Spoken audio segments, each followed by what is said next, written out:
Today's COVID update is brought to you by Fulltech Systems, your technology center, where you'll come for the price but stay for the service.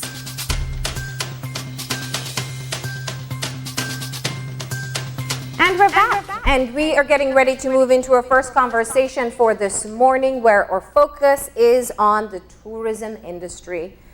We know that the tourism sector took a massive blow, and with the opening of the local tourism travel, we want to find out just what the expectations are and what's happening in that sector. So we have with us the Executive Director of the Belize Tourism Industry Association, John Burgos, and we have the second Vice President for the BTIA, Stuart Crone. Good morning. Good morning. Morning. Good morning. I got to start off and say, of course, we're most jealous of you, Stuart, because you get to be in Placencia to have this interview. We've learned a lot about technology just because of this virus. We all have. And, well, you know, I think let's just start with the overview. I know, John, the last time we talked, you kind of had that preliminary assessment as to what the impact has been so far. Now that we're about 2 months in, what is the status? What are members saying about the level of difficulty they've been facing?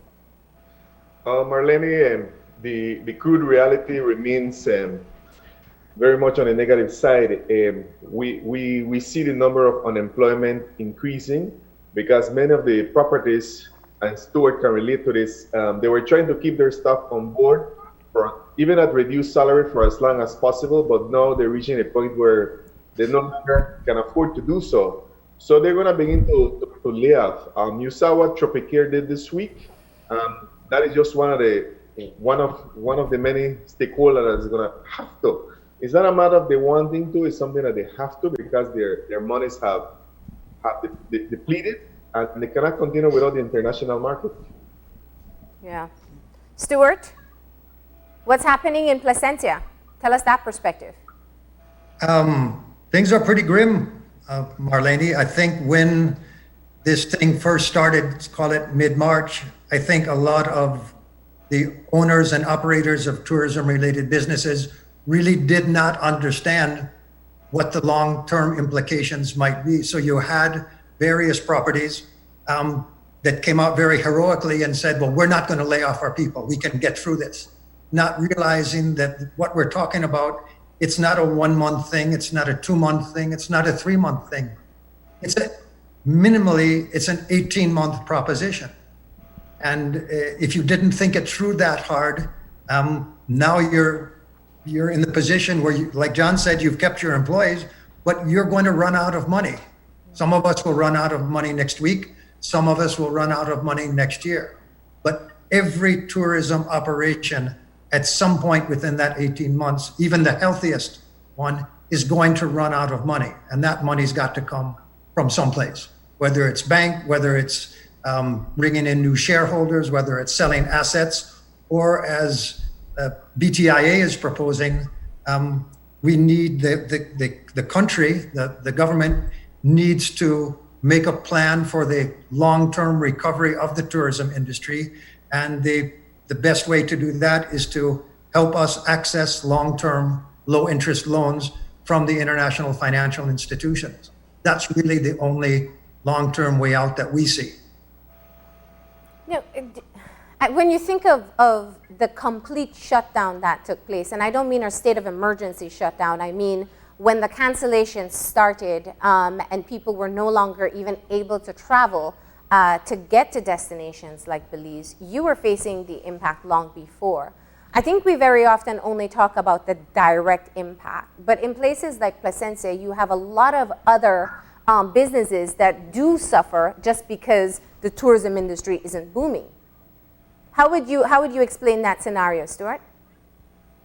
I'm not sure I understand, but I mean, you're saying what is the indirect impact on small businesses in places like Placencia? Oh, it's huge. Mm-hmm. Whether it's San Pedro, whether it's Placencia, whether it's Hopkins, whether it's even parts of the Cayo district. Mm-hmm. At some point, there's an old saying that economists use. When your neighbor loses her job, it's a recession. When you lose your job, it's a depression. So essentially, the economic impact is spreading throughout the nation's whole economy. If I don't have a job, I'm not going to buy anything that I don't have to buy. It's as simple as that. So it's inevitable that down the line, every business is going to suffer. Down to the taxi driver, down to the grocery store, everybody. And have you been? Yeah.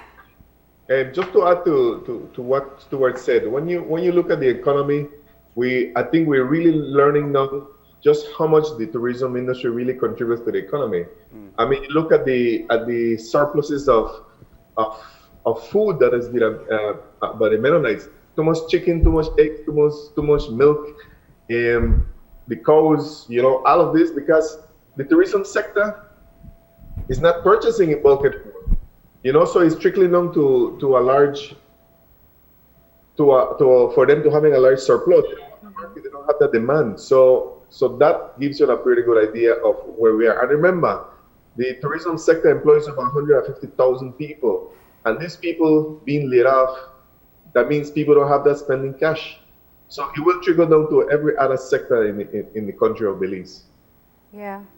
Now, you mentioned that you are putting forward proposals as to how to move forward. What is the level of engagement that BTIA has? Is there a committee being put in place? Who's coming up with the action plan as to how we move forward? I can start to answer that. Yes. The tourism sector as a whole, has a lot of different parts to it. Yes. From cruise, tour operators, hotels, airlines. We're all in contact with each other. And through our research and talking to all our membership, there's a lot of different ideas out there. But the one idea, the one proposal that basically all of our membership has signed off on is the need to take a long-term look at the big picture. Certainly the common denominator has to do with the financing and the provision of long-term low-interest loans, because that's a need that is not being filled. I'm not going to fault the banks. The banks are not set up to provide that kind of financing. They have done a very good job in short-term renegotiation of loans, and that's been a big help for many of us. But again, if you look at this as a long-term problem and not something that just is going to come and go away like a hurricane, that's where we think it's most important to dialogue with government. Government has done a terrific job in meeting the emergency needs of the country, both in terms of the health aspect, which, as you know, we're one of 10 or 12 countries that have remained COVID-free for over a month. That is an unbelievable accomplishment, and the health authorities and government in general should be congratulated, as the general population of the country. But what we have not seen so far is a long-range plan for how to get the economy back on its feet.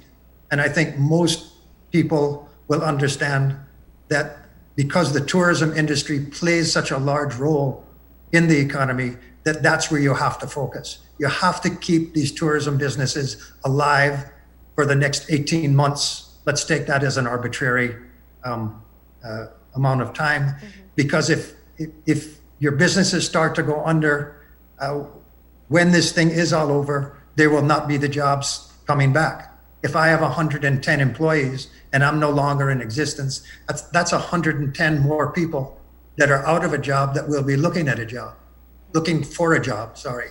And those jobs just won't be there, because whatever you may say, 2019 levels of tourism are not coming back for a number of years. We have to face that.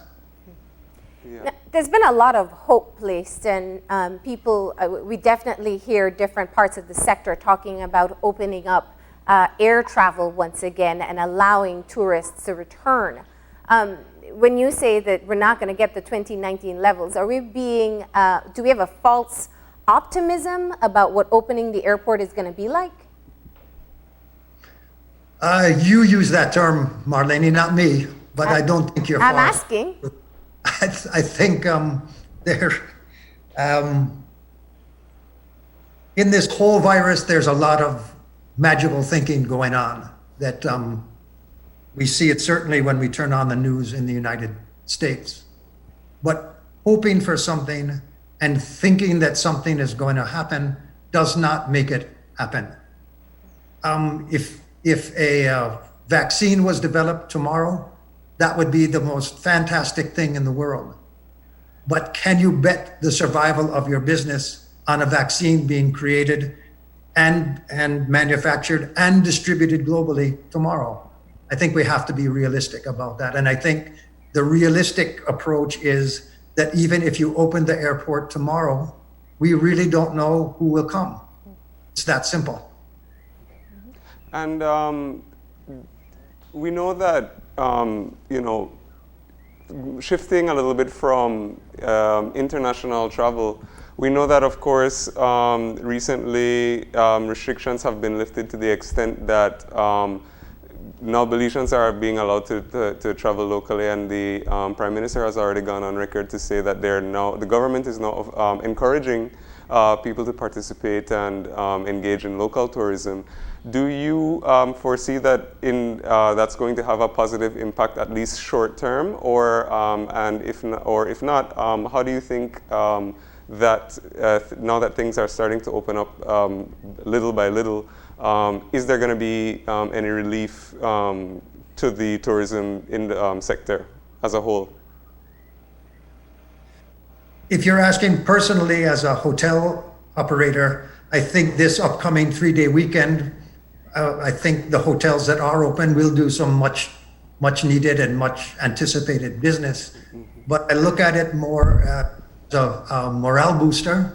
So we're bringing back some of our laid off staff, and the other hotels are opening, we'll do the same. And that's great for staff morale. It gives people hope. 3-day weekend, that's great. Our next 3-day weekend isn't until September. So we don't know what kind of local business will be done between now and September.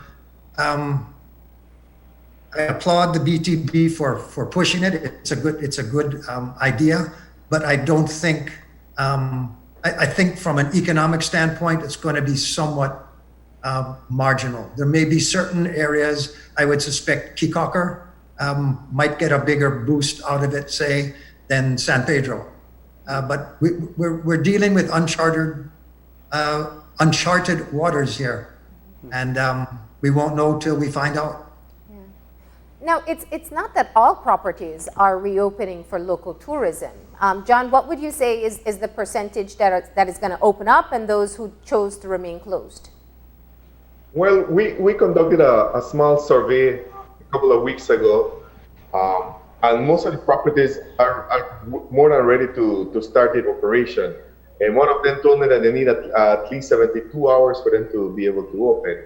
In terms of the total number that are going to be available, I think what was, as Stuart mentioned, many of them are going to be doing the trial run, basically to see how feasible it's going to, economically, it's going to be for them to open to the local travelers. The size of the operation has a lot to do with it. For the bigger properties, they would need a lot more of what the local tourism offers.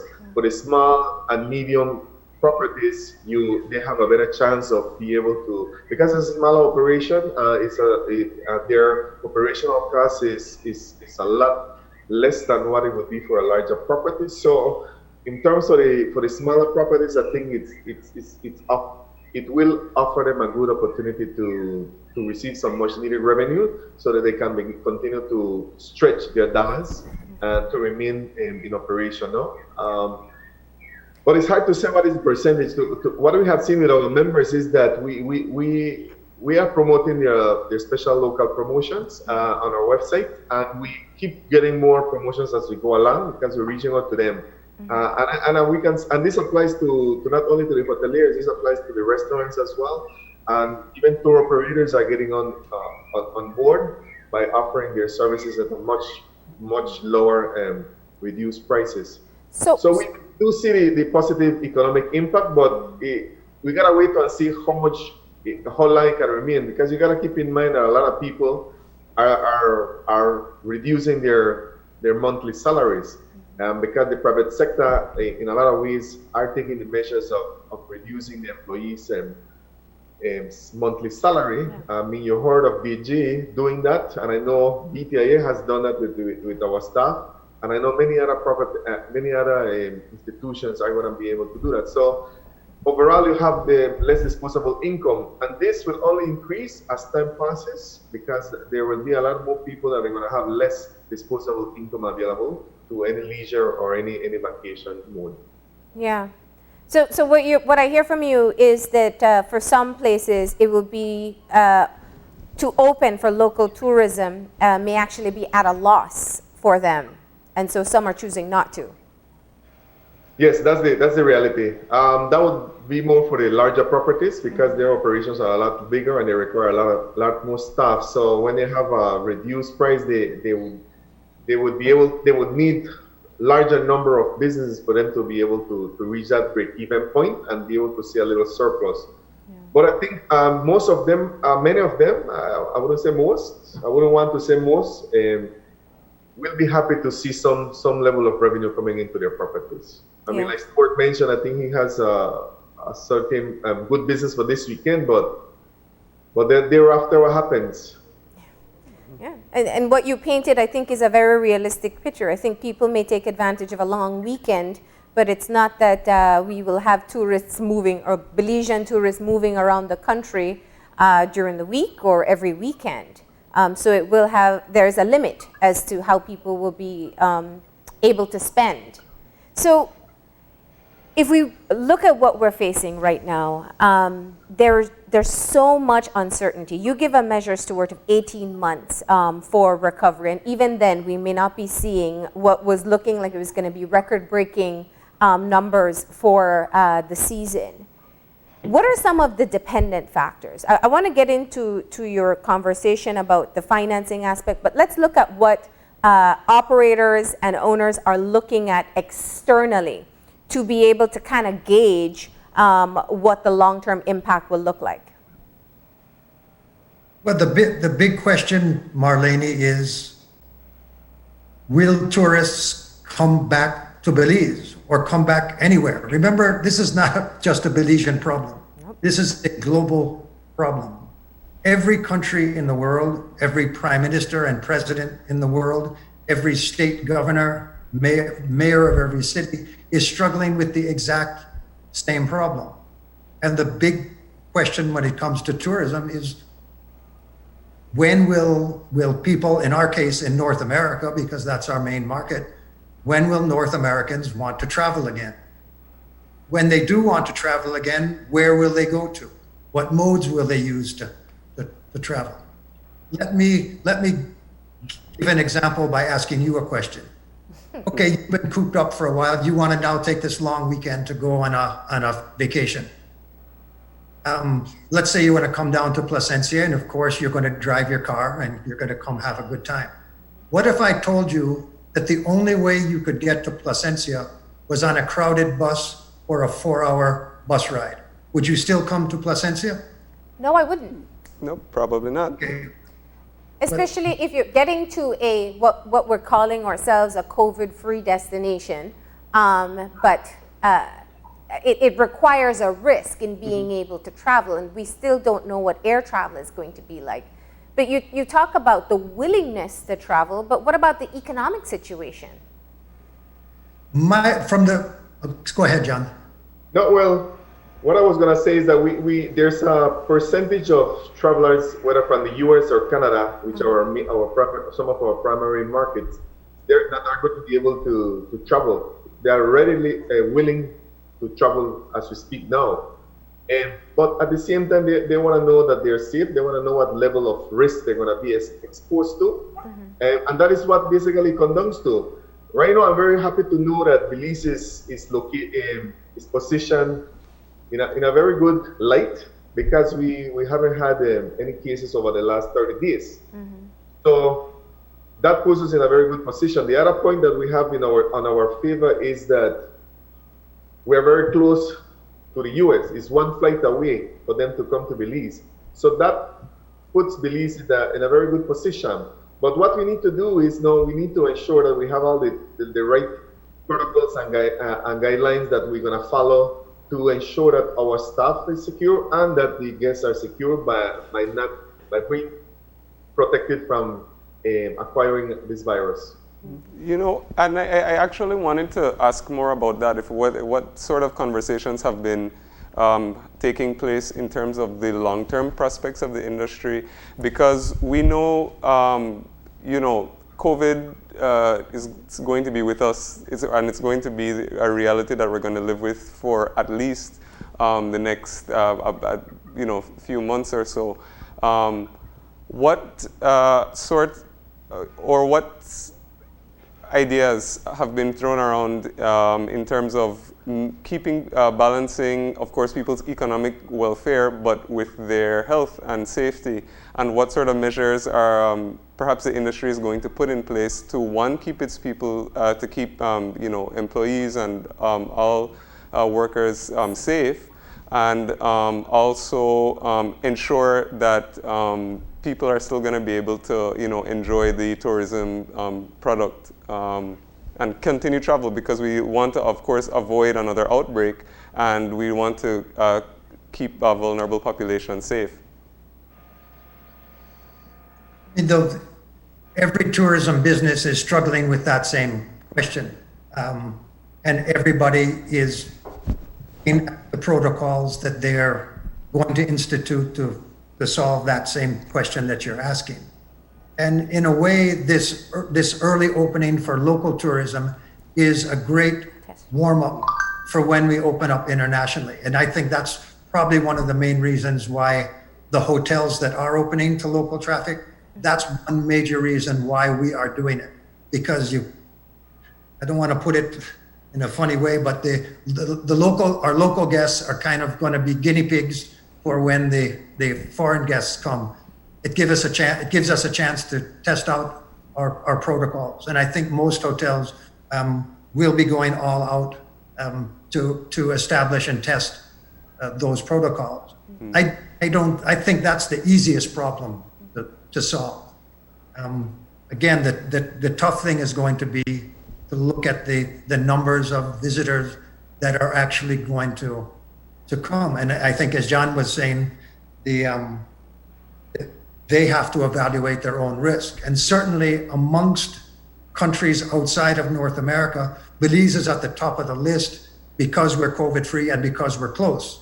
That was what John was saying. So in that sense, we're really in a good position, but we still have to get over that larger hump of fear. And we have to be careful here, not just to rely on anecdotal evidence. Okay, so we get calls in our reservations department every day from people who have stayed before or people who already have reservations with us saying, oh, we want to come. When is your hotel going to open? Okay, and if you just base your opinion on that, you would think, man, people are dying to come to Belize. Let's open yesterday because we're going to get all this business. However, when you look at the data done by reputable polling institutions, and this has been documented in many webinars from reputable places, the traveling public in North America is still very fearful. Yeah. And while there are those who will come back, it's not the kind of numbers that are going to be encouraging to the industry, at least not in the beginning. Yeah. So you might be looking at hotels operating at 5 or 10 or 15% occupancy. No hotel can operate at 5 or 10 or 15% occupancy, or tour company or airline. So these are the kind of things that business owners have to grapple with. Yeah. What I hear you saying is you're breaking down why we need to kind of come to terms that this idea of a rebound in the tourism industry isn't as quick as we assume it's going to be.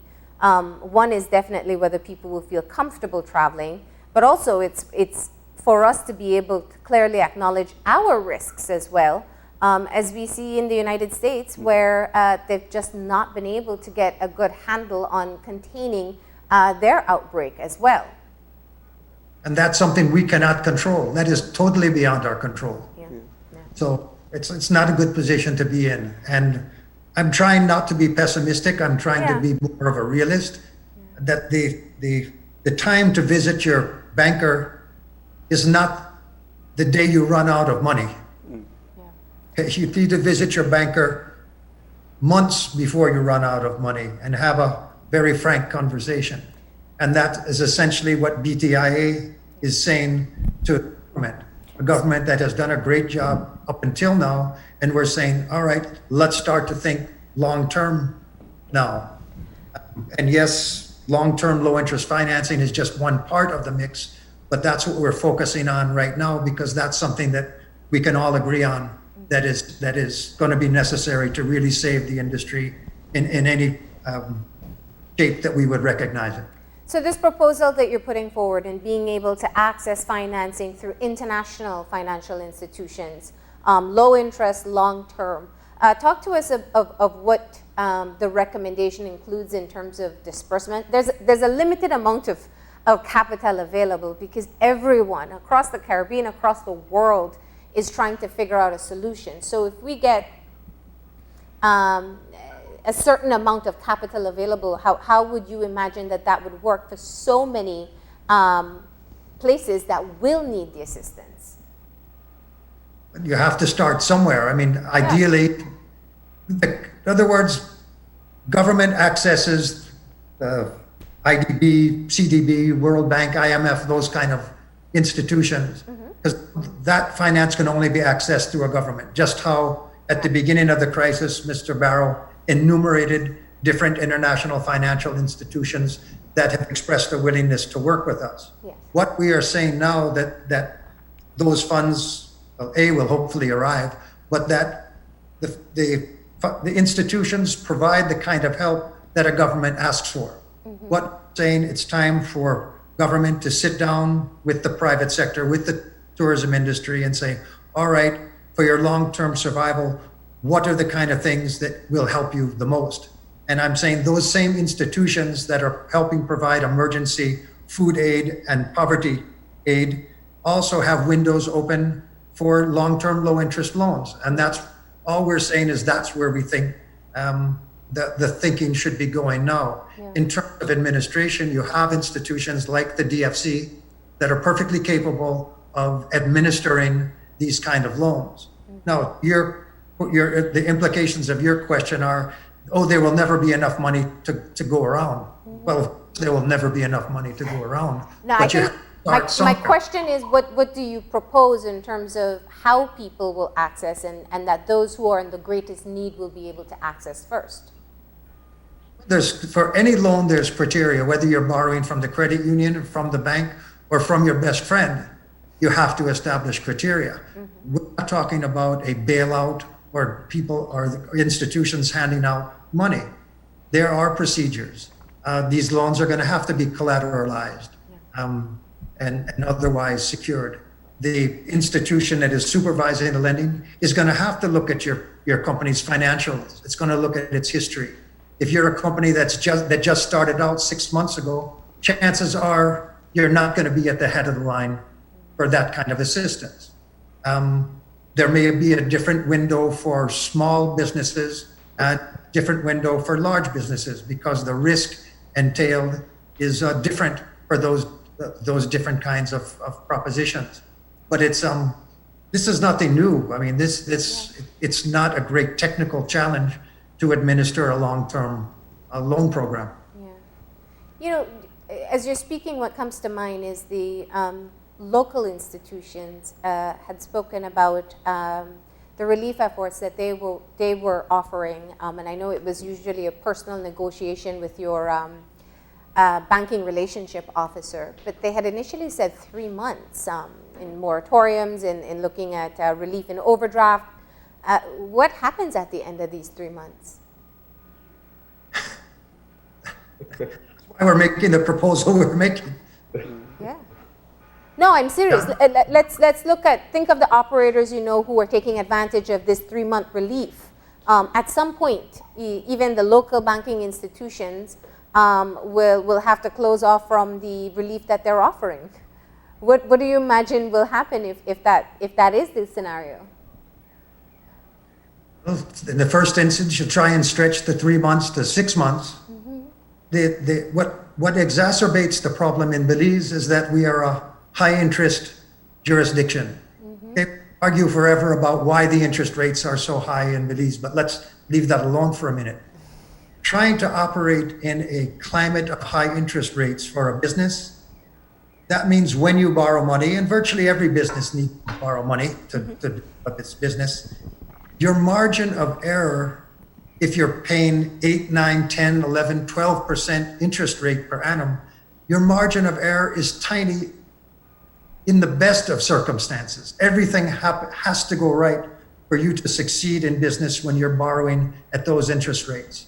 Now you throw in the crisis, okay? So you're getting a moratorium, but this is not a free moratorium. This is a moratorium, let's say it's a moratorium on all payments, but the interest continues to run.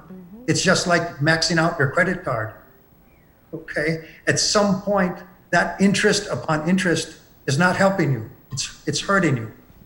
So again, I'm not faulting the banks. They have their own considerations to take care of. They have to stay in business too. The last thing we would ever want to see in this country is a bank failure.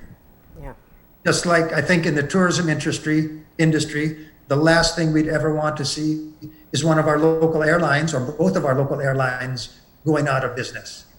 That happens, and you're really talking about massive carnage for the future of the industry. So even before the hotel industry, I'd say let's take a close look at the airline industry. Those guys have to keep going. Yeah. It's all very interrelated. The banks will play a large role, but infinite moratoriums from the local banks is really not the answer to our problem. Yeah, and probably not realistic either. So we're looking at one recommendation, and that's being able to access low-interest, long-term loans through financing that is offered from international financial institutions. What else are you envisioning will be of some assistance to the entire sector, from the small business operators right up to the large business operators, and even some of those who are hoping, investors and people who have been hoping to open up this year or next year? Marlene, everyone has their ideas, and the first thing people focus on is, let us not pay GST, let us not pay business tax, let us not pay Social Security. It's kind of a tax-based approach. Yeah. I'm not sure that's a great way to go, because I recognize that government needs its own funds. When government is broke, all of us suffer. I think the thing, looking from a BTIA point of view and from a private sector point of view, and even from the larger national picture, is I think we need to look at the labor law situation. Okay, Belize has a set of labor laws. Those laws, everyone, even the labor commissioner agrees, those laws were not created with a crisis like this in mind. Okay, so boom, this thing comes down, and suddenly every employer in the country is trying to go through their dusty old labor book and look at the law and what I can do, what I can't do. But this all came so suddenly that basically it was I won't say panic mode, but everyone was looking at what can I do. The result is twofold. Because many employers acted hastily with good reason, because we had to act hastily, both to help our employees and help our own businesses. We did things that, let's say, were not exactly in accordance with the existing regulations. I mean, as you know, if you're going to formally dismiss someone, you have to go through a number of steps, whether it's for cause, whether it's not for cause.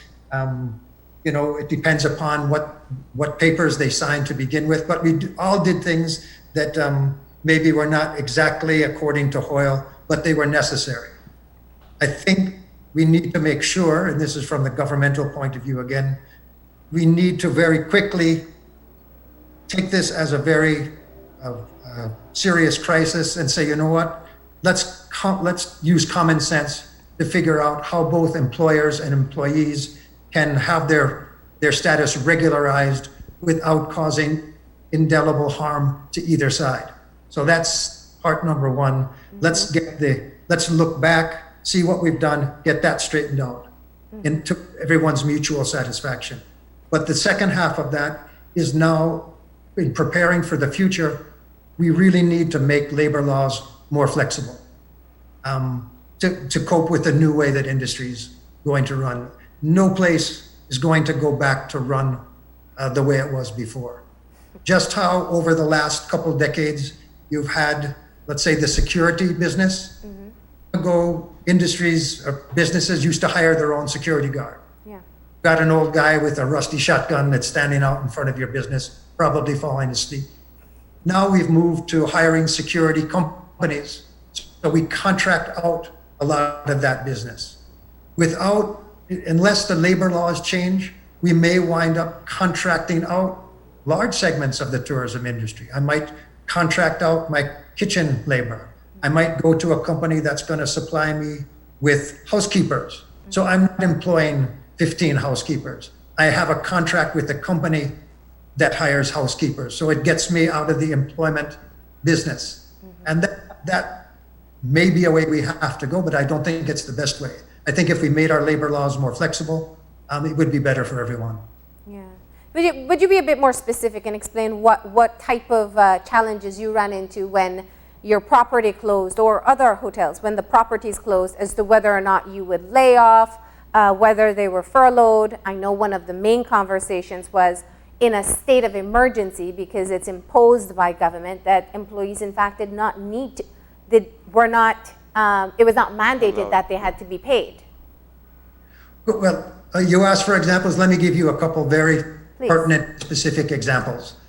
Okay, so when this thing hit, my first reaction, having fortunately spoken to Social Security Board in a BTIA seminar that we conducted, we learned that if you keep an employee on for 8 hours a week, they still stay on the Social Security rolls. There's no danger if they get sick or anything like that. So my first plan was to keep all of my employees on for at least 8 hours a week. They didn't even have to necessarily do much work, but if 8 hours would keep them on the Social Security rolls, they were still employed, they wouldn't have a break in service, and 8 hours a week I could afford to do.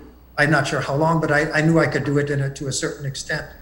Okay, now along comes, virtually within a few days of my decision there, government says, hey, we've got this relief program going of $75 a week for 12 weeks. But if you are still employed, you are not eligible for the $75 a week. Yeah. So now I have to go back to the drawing board and say, wow, I can't, this 8 hour thing it doesn't make sense because my employees will make more money if I dismiss them, and they can then collect the government $75 a week instead of 8 hours a week times $6 or $7 an hour, let's say. It made sense for the employee. It made sense for the employer. Okay, but it meant that I had to send those employees home in order to get their government help. Okay, then the next thing that comes down is the lockdown, where you could not travel from your home to your place of work. So at that point, let's say half of my workers are commuting from Mango Creek, from Santa Cruz, from wherever. I have to tell them, or they have to tell me, boss, I can't come in because government says I can't, there's no buses, I can't drive my private vehicle, so they can't come to work. So the question is, are they resigning because they can't come? Or am I firing them because they can't come? You can't really answer that question. But the fact is they're out of work, but they don't want to be dismissed. They don't want to lose their seniority, severance. And so these are questions that all of us had to grapple with just in a very short space of time. And you do the best you can, but mistakes are going to be made. There were other hotels that have been open a long, long time that if they dismissed every employee, employees who have been there sometimes 10, 20, 30, 40 years, and the severance pay that they've accumulated, who can afford to pay hundreds of thousands of dollars in severance? So you make your arrangements that might not be entirely according to what the regulations say, but you got to have some flexibility. And it's a very real problem that virtually every employer in the tourism industry is dealing with. Yeah, and I think outside of tourism, I heard quite a few of those exact examples in other forms of private sector as well. So there were many difficult decisions to be faced. So looking now, moving forward at the labor law to ensure that there is enough room that in this type of emergency where no one can predict, there is some kind of space for you to be able to make solutions that work best for both the employer and employee. Let me divert back to your suggestion in terms of financing, because now that you've mentioned your employees, clearly when people hear conversations like this, they'll think, okay, well, the business is protected, but what about us as the worker? What does that mean for us? Marlene, every person out there that has lost their job does not want, in the first instance, a handout or a food basket. They want their job back. The only way people are going to get their jobs back is if the people who employ them are in a state of financial health that allows them to bring their employees back. It's that simple. It's not employer versus employee. Both employers and employees want the same exact thing. They want to survive and eventually prosper. Nobody is arguing with that. That's why we have to look at the big picture. Yeah. And your current staff, how much have you had to cut down? Out of a staff of 110, Marlene, we had to lay off 81. Yeah. We've kept 29. The security, some landscaping, some maintenance, that kind of thing. Yeah. Food and beverage, just to feed the 29 employees that are still there. So we've got 29 employees out of 110 still working with us, probably half of whom have had their pay reduced by 20%. That's where we stand. And that would be the same situation all around, John?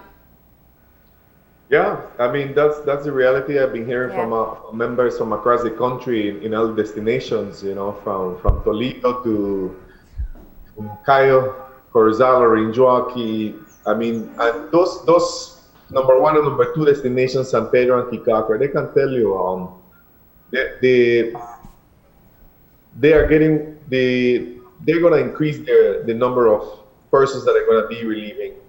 It's inevitable. And this is what we're trying to propose right now, that government gets on board with the private sector. Let us look at long-term financing that can be made available. Let's revise the labor laws to see how they can benefit the employees and the employers. We gotta look at what would be a suitable date for opening the border. Let's have things in place so that we can protect ourselves, the population, the staff, and the tourists when the time comes to visit Belize and to be able to access Belize. But I can tell you, we have to accept the fact that not all businesses are going to be able to survive. It's unfortunate to say that and to think of that. But that's the reality. Many of them did not see this coming. Many of them had just done some refinancing, had just acquired new assets, they have expanded their operations, and overnight they are down from earning $1,000 a month to earning $0 a month. And then you don't know for how long. So as I mentioned earlier, the longer we don't have the full tourism industry open for business, the more it's gonna trickle down to people not being employed, and for more and more tourism businesses to shut down. And speaking of the borders opening back, something, especially that Marlene said earlier, is that perhaps our traditional tourist market, or the countries where we usually see the most numbers from, and I'm talking specifically now about the U.S., Canada as well, the U.K., are experiencing extreme difficulties in managing their situations. So even if the border does open up, there is still, especially if we're looking in the next few months, there would be sort of a high level of risk of exposure and bringing COVID possibly back into the country. I'm wondering if there's a possibility that we might see, or if there's any ideas for us perhaps to shift and expand into new tourism markets. I don't know, perhaps maybe regionally. We're looking at South America, maybe other parts of the world. Are there any sort of ideas floating around as to how, when the border opens up, the tourism is going to be managed, and the areas which we might be looking to get people from? I mean, remember that this is a global phenomenon that we're experiencing. The pandemic is global. So in terms of finding new markets, there really won't be new markets. What we have to look at for Belize to be able to open its borders is that we have to look at what is an acceptable level of risk that we would be willing to take to open our borders. And when I say that, it means that what measures are we going to put in place to, upon arrival, whether they come by land, air, or sea, in place to be able to secure our population and to secure the tourists. What is going to be in place to minimize the level of risk? I mean, that is key factor that we have to look into so that we are able to determine by when. And this will lead also to, because a lot of people are very keen on knowing when the international borders will be open. Yeah. I mean, this is something that we gotta trust the government, and we gotta trust that the government is looking at the economic and the health impacts and trying to find a balanced decision.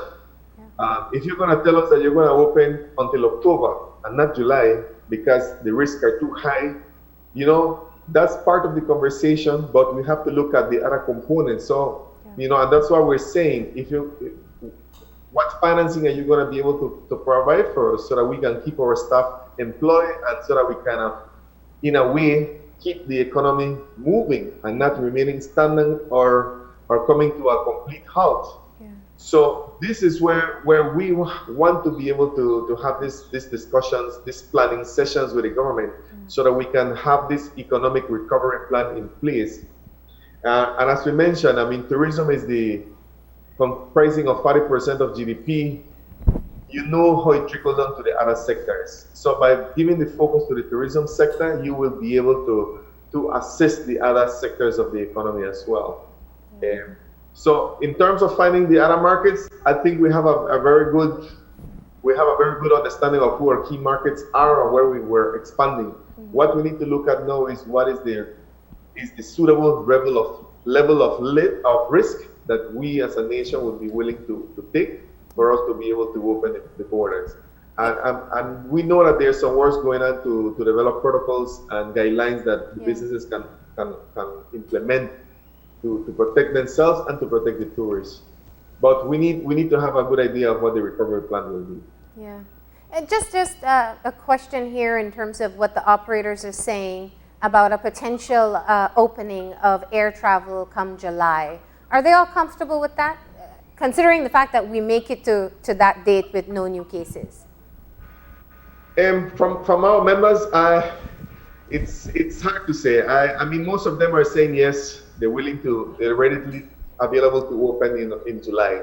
Like I mentioned, I did a survey a couple of weeks ago, and that was the phenomenon. But you look at it now, and the people's perspective changes by day, especially when you look at what's happening in the neighboring countries. When you see what's happening in Mexico, Mexico is beginning to get out of hand right now with a number of people ill with the virus and the number of deaths. You look at Guatemala as well. You look at the U.S. is still not under control. and it being our primary market, I mean that we cannot deny that fact, that the U.S. remains, I mean, it's about 70 to 75% of our tourist arrivals. So that presents a lot of complications in terms of opening the border, and we've been able to start in July. The PM, as you have mentioned, he's looking to have a rapid test. That is a lot of that decision of opening the international border relies on having that rapid test. And even with the rapid test being available, we're still going to be at risk. Yeah. How are we going to be able to? How willing are we to manage that risk? Yeah. Now, and the health officials have clearly outlined how that would also bring challenges too, depending on where they take the test, in the point of embarkation or disembarkation. And the hope in local tourism, is there, I know Stuart mentioned that this is a long weekend. People tend to travel when they have more time. Interestingly, New Zealand just moved to 4-day work week, so they have longer weekends to encourage local travel there. Some people, those are some of the innovative ideas we see in other places. If we do end up in a situation where we can't open the air borders, just what can we do to really enhance some sort of benefit to come out of local travel? Well, I mean, that example that you gave about New Zealand is a good example of a strategy thinking outside the box. Yes. And this is what our government has to look into, and the private sector has to look into. What can we do to promote local travelers? I'm very pleased to see how low the price of fuel is right now. That is an incentive for people to consider traveling from Cayo to Toledo, from San Pedro to Hopkins, because it's a little bit more affordable and less costly for you. So we really got to begin to look at those strategies to look at it, and with the way our labor laws are structured, it would require that adjustment for us to be able to say, well, we're going to have 4 working weeks, 4 days working week as being the new norm, so that people have long weekends, so that people can plan for long weekend vacations, have the opportunity to move around. Yeah. So we really have to zoom in and begin to have those discussions and really narrow into what would work for the needs. Yeah, it's going to take a lot of creative thinking and perhaps even trial and error, I think, to be able to come up with solutions. In closing, gentlemen, I think that it's very grim when we have the conversation about the tourism industry, just because it was kind of an instantaneous fatal blow.